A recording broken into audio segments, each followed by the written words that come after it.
Bonjour, je suis Jerry Stahl, auteur de Mémoire de Ténèbres. The book is about a man who goes to hell, lives there for a while, and when he gets out of hell, he realizes he likes it more than heaven, so he goes back. It's a memoir, so none of the characters are invented. Unfortunately, the entire book is true. Life would be easier if I had just made these people up. I think quite often young writers will say to me, they'll read my book and they'll say, "How do I get to be a writer like you?" And I will say, well, destroy your life, betray all your friends, lose everything you have, ruin your health, get in trouble with the law, live on the street, and you too can be a writer. It's great advice for the kids.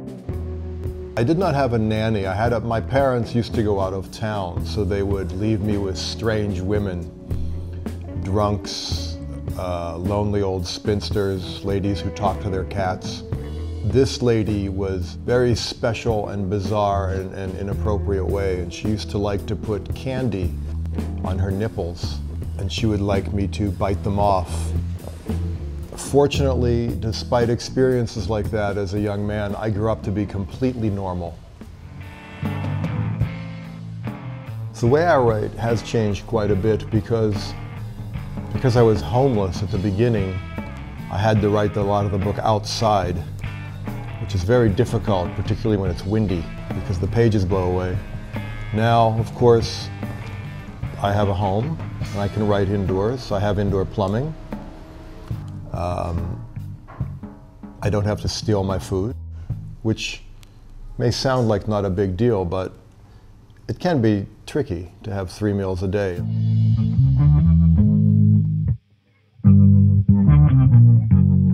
My writing now is less fueled by that kind of wild desperation that I had then. I was about 5 minutes off of heroin when I wrote this book, so I was perhaps more raw, more unsparing, and more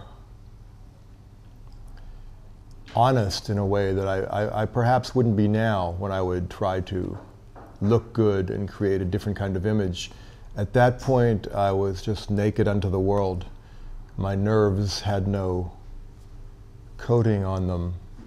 And when you write in that state, while it might not be as elegant as a more thoughtful and stable writer, there is a kind of urgency and a kind of energy that you don't have when you are more sane.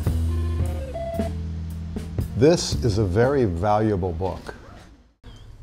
If you have roaches in your home, perfect for killing the bugs. If you have a headache, you can hit yourself on the head 2 or 3 times, should do.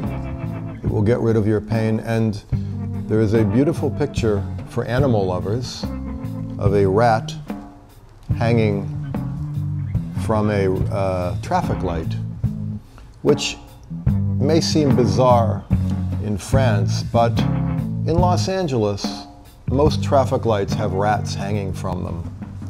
It's sort of a tradition in that city that they catch the rats, they tie a string around their tail, and they hang them, and then children like to come by and hit them with sticks.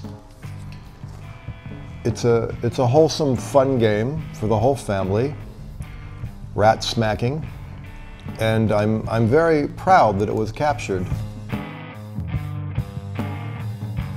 Hanging a rat is also an expression for a bodily function that I will not describe, but you can well imagine.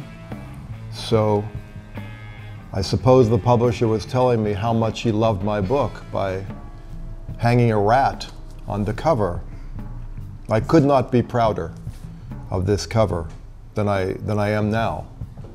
Many books, they don't have the hanging rat on the cover, but me, I've got the rat.